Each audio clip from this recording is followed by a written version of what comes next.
persuade the upper caste people against the evil of untouchability in various forms and in whatever manner it is being practiced, and also against atrocities against SCs and STs with special reference to the villages concerned.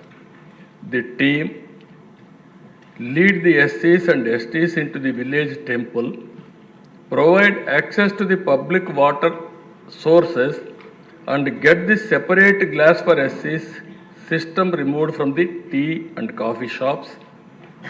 The team should also tackle any other village level social evils or superstitions like Jogin, Basani system, Banamati, Potiraju, bonded labor, manual scavenger.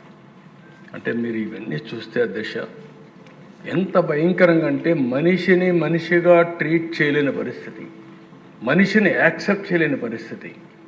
అక్కడి నుంచి దశ నేను ఒకటే decide చేసుకున్నాను, ఈ రాష్ట్రంలో ఎట్టి పరిస్థితుల్లో ఇవి ఉండడానికి వీలు లేదని జస్టిస్ పొన్నయ్య గారు ఇచ్చిన రికమెండేషన్ని తీసుకున్న తర్వాత 27 మెమోల్ని జీవోలు ఇష్యూ చేశాం.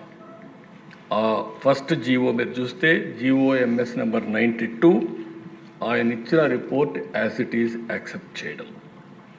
రెండో రిపోర్ట్, గిరిజన ప్రాంతంలో గిరిజన భూములని కొట్టేసేవాళ్ళు, వేరే వాళ్ళు పోయి ఆక్యుపై చేసుకొని, అవన్నీ కూడా ITDAకి అధికారాలు ఇచ్చి గిరిజన భూములు వేరే వాళ్ళు తీసుకోవడానికి వీలు లేదు, ఈ భూములు గిరిజనులకే ఉండాలని చట్టాన్ని తీసుకొచ్చిన ప్రభుత్వం అమలు చేశాం, సిన్సియర్గా అమలు చేశాం.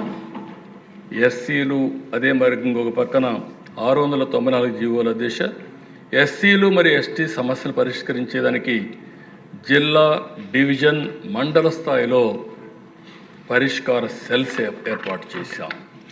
ఇంకొక పక్కన చూస్తే దిశ 105 జీవో ఇప్పుడే ఇప్పించాను. దాని మీద అందరు అధికారులు కూడా వారానికి ఒక్కసారి ఒక విలేజ్కి వెళ్ళాలి, SI వెళ్ళాలి, NGOలు పెట్టుకోవాలి, ఆ ఊరంతా కూడా MRO ఉండాలి. ఆ ఊర్లో ఎవరైనా సరే ఇలాంటి అన్టచబిలిటీ యాక్ట్ కానీ పాల్పడితే SC అట్రాసిటీస్ యాక్ట్ పెట్టి వాళ్ళపైన చర్యలు తీసుకుంటాం చాలాసార్లు చెప్పడమే కాకుండా విలేజ్ వారిగా వెళ్ళి టామ్ చేసేవాళ్ళు, దండోరా వేసేవాళ్ళు, చూసేవాళ్ళు. ఎక్కడన్నా కాఫీ షాప్లో, టీ షాప్లో కానీ 2 గ్లాసులు ఉన్నాయా, ఆ సిస్టమ్ ఉందా, ఎవరైనా ఊర్లో బావుల దగ్గరికి నీళ్ళకి వస్తే తీసుకోనికుండా చేస్తున్నారా, దేవాలయాలు ఎక్కడన్నా ఇలాంటివి చేస్తున్నారా, ఇలాంటివన్నీ కూడా వెరిఫై చేసి కఠిన చర్యలు తీసుకోవడానికి పెట్టాం. అదే మార్గ దిశ ఎవరైనా సరే SCలకు వ్యతిరేకంగా ఉన్న వివిధ అడ్డంకులు తొలగించడానికి క్యాస్ట్ హిందూస్ ఎవరైనా సరే ముందుకొచ్చి పోరాడితే, ఉద్యమాలు చేస్తే, వాళ్ళకి సహకరిస్తే జిల్లా స్థాయిలో 5 మందికి 10,000 రూపాయలు అప్పట్లోనే అవార్డులు ఇచ్చేవాళ్ళం. రాష్ట్ర స్థాయిలో ఉత్తమ సంస్థలకు 25,000 అవార్డులు ఇచ్చాం. అంటే వీళ్ళ ప్రోత్సహించాం, కలుపుకో రావడానికి ప్రోత్సహించాం.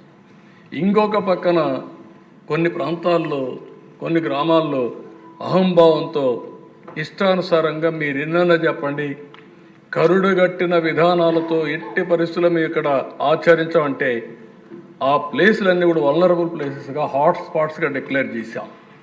డిక్లేర్ చేసి ఎప్పటికప్పుడు అధికార యంత్రాంగం అక్కడికి వెళ్ళడం, రిపీటెడ్గా వెళ్ళడం, ఎవరైనా దీన్ని వైలేట్ చేస్తే వాళ్ళపైన చర్యలు తీసుకోవడం